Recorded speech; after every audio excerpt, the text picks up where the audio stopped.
Back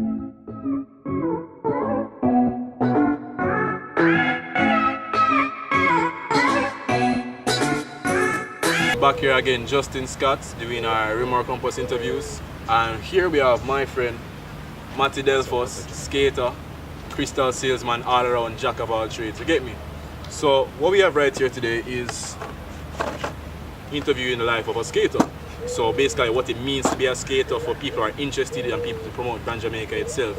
Because what we like to do is we like to build awareness as well as increase interest in skating all around. So yeah, let's start. So tell me something now, what is skating for you now exactly? Alright, skating for me, it's pure freedom in the sense of being able to take control over a certain aspect of your life, being able to move at your own pace, make the progress that you want to make at your own pace. Skateboarding, there's no real coach for it. It can be a team sport, but it also comes down to the individual itself. It's what you want really out of it. So where did this whole love of skating come from? Alright, the love of skateboarding came when I was about 7 years old, when my mom bought me my first board. Yeah. I used to just skate back and forth on the balcony. It wasn't really that much space.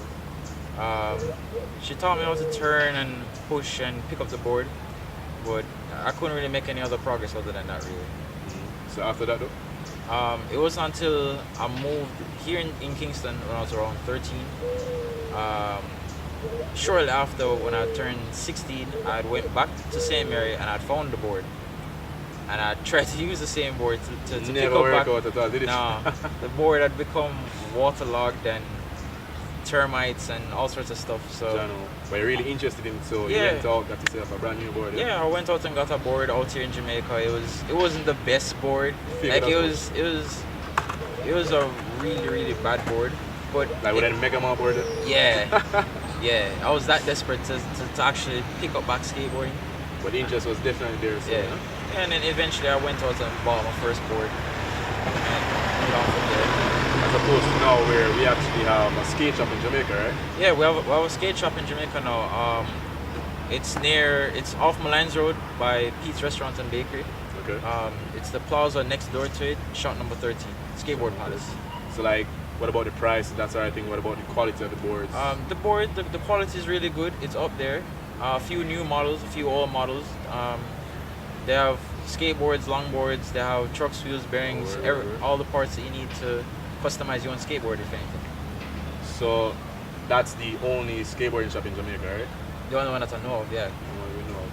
So with that now, with such a small place to get, with such a small little circle of skateboards and places to skate, because we don't have skate parks like they do have in America and that sort of thing. How did skateboarding grow for you or for anyone else that you found or that sort of thing? Right. When I picked up back skateboarding when I was 16, it was kind of just me alone. I thought I was the only person in Jamaica skating. And I used to just skate outside on the road where I live, on the waterfront. Used to just push back and forth. I didn't know you could do tricks on a skateboard until I met the guys. Because like I was into skateboarding, but I didn't do that much research into it. Like I didn't know you could actually do tricks on a skateboard. I grew up in country, so I didn't have the access to no internet. Yeah. So I couldn't even watch skate videos. So it wasn't until I met the guys one day. They just came to downtown. Just happened. Yeah, they just happened to just show up, and I was so intrigued by how they got the board to come off the ground and everything. And I was like, yo, I need to learn how to do this. I just started the love right there. Yeah, just had to do it. So, what do you say is the first trick you ever pulled off? The first trick I ever landed was a pop shove. Normally, people are supposed to learn how to do an ollie first, but I don't know why I just decided to learn how to do a pop shove first. Well, I guess it always comes down to the individual, yeah? Yeah, it does. So, could you demonstrate that for us? A pop shove is basically you're skating and you apply pressure to the tail of the board, and a scooping motion, you're going to jump and you're going to wait for the board to make a full 180-degree turn, and you're going to land flush back on the board. I can show you the footage. Oh, I want to personally can't do that. Like the whole skateboarding, doing tricks. I just don't think I have it in me to do that sort of thing. Tell me about competitions though, like when you started finding out more about skateboarding and how people, like competition and sort of. Alright, my first competition was a few years back. It was about 3 to 4 years ago. It was my friend Mario that told me about the competition in Ochi. A few days before the competition started, we had stayed over to our friend Aaron's house, who's a BMXer that recently started picking up skateboarding. He was the one that was hosting the competition, and it was a BMX slash skateboard comp. So we're there about 2 days before the competition just to kind of get used to the terrain and the altitude, because it's pretty cold over there. Yeah. And it's hard to do a sport like skateboarding in cold weather, especially if you don't have like proper layers to keep you warm, because if you're cold and you're trying to skate, your muscles are going to be really hard to Cortisol rise up on them. yeah. So like, where was it? Like a place like this? They have ramps. Yeah, they had this big ramp, but it's for more of the BMX riders. Like at that time, like I just picked up back skateboarding, so I didn't know how to skate the ramps and stuff. There was like a ledge and a rail. Didn't know how to skate that either. The categories that were available to me, I just went with that, which was best trick, highest ollie, and the longest manual. You win? I got two first place trophies for best trick and longest manual, because I love manuals. Yeah. What exactly is a manual though? A manual is when you can basically distribute your weight onto just the back wheels and balance on the two wheels as you're moving forward or backwards. Or like wheelies? Yeah, it's like a wheelie. Or you can even use it on the front nose, as some people call it like an indu. Yeah. So what do you say to people who want to take up skating? People that want to take up skateboarding, definitely take it up. If you think you have a love and passion for something, go for it. Strive for it. Or about people who just want to try it out, see what's going on? Like If you just want to try, if you just want to try and you're so open to see a skater, ask him or her. Just ask them. Yeah. Alright, so that was skateboarding itself, but the reason why I call him a jack of all trades is because he has a unique craft that he's brought up. And tell me about it. Tell me about One More Try. I have this brand called One More Try. Basically, One More Try is about never giving up on whatever you set your desires at. Whatever you want to do, you gotta work for it. You always gotta give it one more push. You gotta give it one more swing, one more try, if you say. And I apply that to everything in life, not just skateboarding. But for this company, I chose the name One More Try because craft work, it's not easy. You put your heart and soul into it, and it doesn't always come out the way how you want it to. So when I just started working on this, before I even named the company, I used to try and make the rings, and the rings would explode. And I said, Jano, I'll waste another piece of board. Let's start all over. But I never gave up. That's the thing. I always gave it that one more try. Alright, so what exactly do you make out of like the skateboards, like giving new life to them? Alright, yeah, I basically give skateboards a second chance, really. I make everything from rings, necklaces, pendants, phone cases, watches. Phone cases and watches? Phone cases and watches. Picture frames. And this is all handcrafted? Yeah, all this is handcrafted, handmade by myself. Each piece is unique. No two pieces are exactly the same. I try to keep it that way. In a few months, I'm going to have some apparel. So like hoodies, shirts, beanies, Tams. So like the little things like the drawstring, them you would just have like the things where you draw upon with them. Yeah. Like those are made out of skateboards. Oh no. You mean the anglets? Yeah, kind of like the way you pull and to tighten it or whatever. Yeah, those would be made out of skateboard parts. Definitely. After the One More Try, it's all about recycled skateboards. I try to use every aspect of the skateboard as possible. From like the wheels, the trucks. From the wheels, the trucks, the bearings, the grip tape. I have a few sculptures coming out in a few weeks actually. Wow. Yeah, some big pieces. Already guys start getting into this whole thing, like creating. I started creating about 2 years ago when I just started making just simple rings. I only used to make the rings, and as I made the rings, I tried to give them like different styles, different unique patterns and stuff like that. I would incorporate gemstones into a few of them as well, because people like that stuff. People like different. People like craft, real genuine Jamaican craft. So it's more than just like one little tourist and come to see on the roads. Yeah. It's brand new, you know. It gives them, especially people who are very sentimental. So like when the board breaks or damaged beyond repair. I've had a few people that they've broken their skateboards and they Just ask me to make. Yeah, they want to save a piece. Like when the board breaks, they ask me if they can get a big chunk of the piece back. But like they'd ask me to like make them like a ring and a matching pendant, and then like the rest of the board they would hang up on their wall and wear the ring and pendant. So yeah, apart from one more try though, tell me about the other words that you made, the craft that you do. Tell me about Crystal Box. Alright, Crystal Box now, I started that business about 4 years ago. It's basically crystals and gemstones. I buy, trade and sell crystals and gemstones out here in Jamaica. Ranging from different quartz base to jaspers to a few unique pieces that you've never even heard of. And so where you get all these now? Majority of which I dug up when I travel overseas, some of which I import, some of which I trade for. Trading, like it's that big down here? Like there's a bargaining system out here. Depending on the rarity and the size and the clarity of the stone, you can get more or less. So how you find out about these things and how you got yourself into that circle where you found, oh, you have these people? Well, I've been into, when I was about 10 years old, still living in St. Mary, I was just playing in the dirt one day and I found this piece of quartz. And everywhere I went, I'd carry it with me. And I realized that when I do carry it, all sorts of good stuff would happen to me. And then went to school one day with it and somebody stole it. School bullies, and they broke it.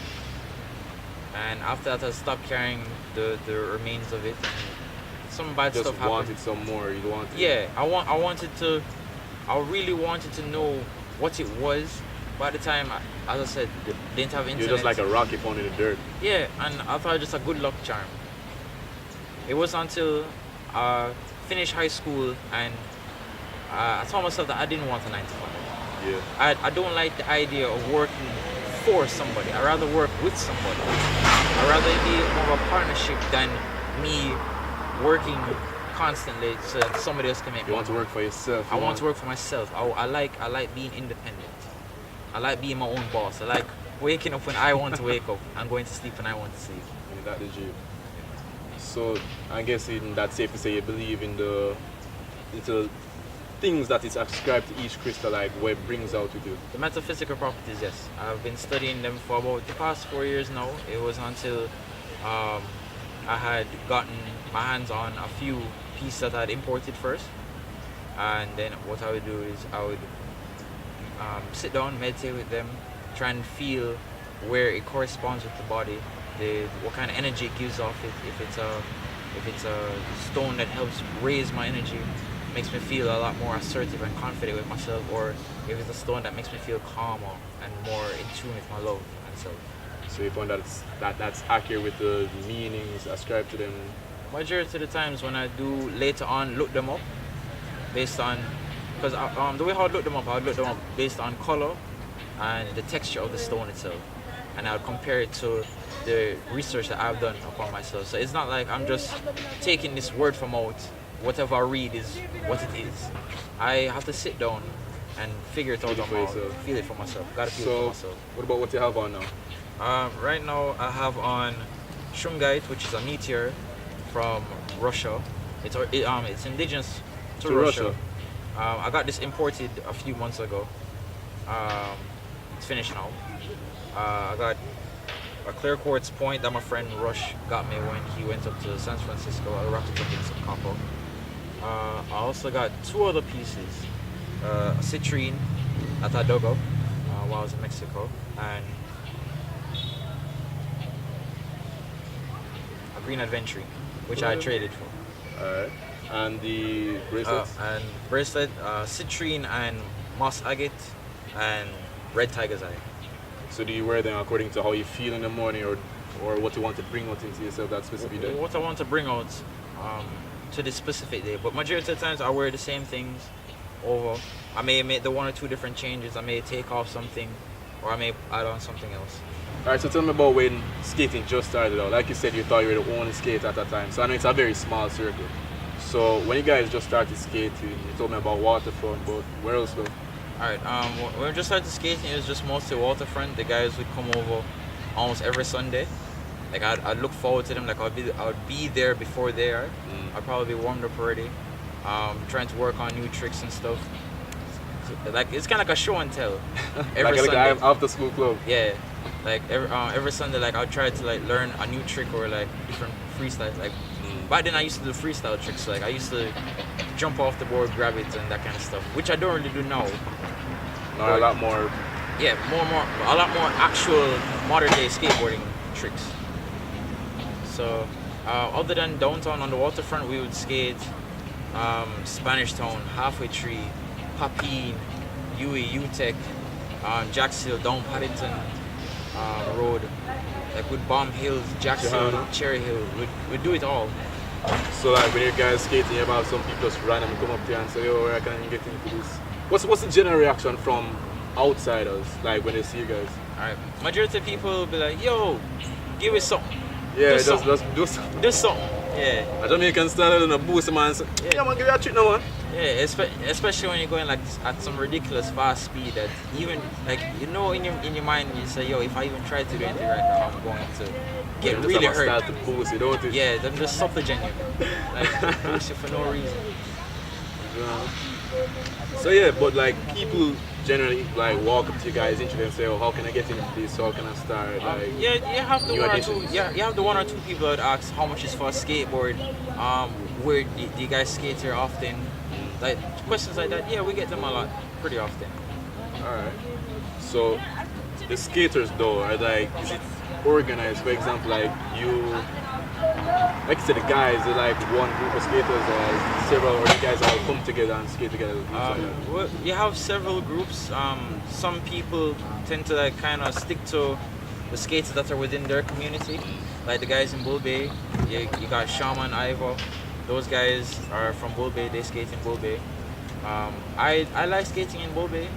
Sometimes it gets really hot over there, but I guess they're used to it. So what about down in Bull Bay? I understand the guys renovated an entire gully down there.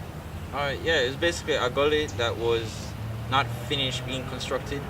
Like the water doesn't run all the way through it. There's still a little water issue. Like every Sunday, people wash them clothes and water goes into the gully. Yeah. But basically, the gully is a skate spot where the guys came together, bought cement blocks and bags of cement, actually sat down, put in the work, and built like a pretty makeshift skateboard park. Tell you man, Jamaican ingenuity one of the best, I swear. So like what about like when it rains, hurricanes, that sort of thing, like everything get washed away or do they? Alright, during like heavy storm season, like hurricanes, gully does get flooded out, like water is up to your chest if you try to go in there. Yeah, so you gotta just wait until everything cleans out. But like in hurricane times, everywhere is wet. You can't really skate anywhere. So around that, always inside anyway. Everywhere's inside. I like playing Skate 3 or something. Yeah. Also, it's a whole lifestyle right there. If you're not actually skating, you're looking up skating, researching skating. Yeah, skateboarding is life. It's life. I remember the first time you said it made you feel free. When you said free like that, what exactly? Alright, when I mean free in the sense of your problems, stress at home, relationships, school, work, financial All issues. of that disappears. It just fades away. Like you don't focus on it. All you're doing is just focusing on what you're doing at this moment. Trying to achieve what you want to do at this moment. And also within that, it gives yourself some time to like breathe and relax. Because constant stress isn't good for you. Right. You can't avoid stress altogether, but just taking an hour out of your day to do like a hobby like that, it really does frees something you. for you. And not only that, it can also help you find a solution to those problems. Because when you stop and those problems start coming back, you can sit down with a clear head and just think it over. Exactly. Alright. So when you're actually skating though, what runs through your mind? Just skating. Just skating. Nothing else matters. When you're skating, you don't it doesn't matter how If you you get land to the the home. trick, if you get it. No, yeah. It does matter if you land the trick. Like to you, that's the whole goal behind it. To land the tricks, to expand your category of tricks and styles. But basically, when you're skating, you don't really think of how you're getting home or what you gotta eat later or if you go get a phone call. Like none of that really matters at the moment. It's just you and the skateboard. So what do you say you improved with, like since the time you started skating to like with the tricks you've done, or where do you see yourself going with it? I see myself trying to go and represent Jamaica for the Olympics, and I'm not just doing it for Jamaica. I'm doing it for myself as well. Like You want to prove yourself. I out want there. to prove to Jamaica that skateboarding is not a foreign sport. It's not Yeah. just for white people. It's not for everybody. It's an everybody sport. It's an everybody sport. I want to put skateboarding on the map for Jamaica. That's good. Yo, thanks again for your time, fam. No problem. No problem.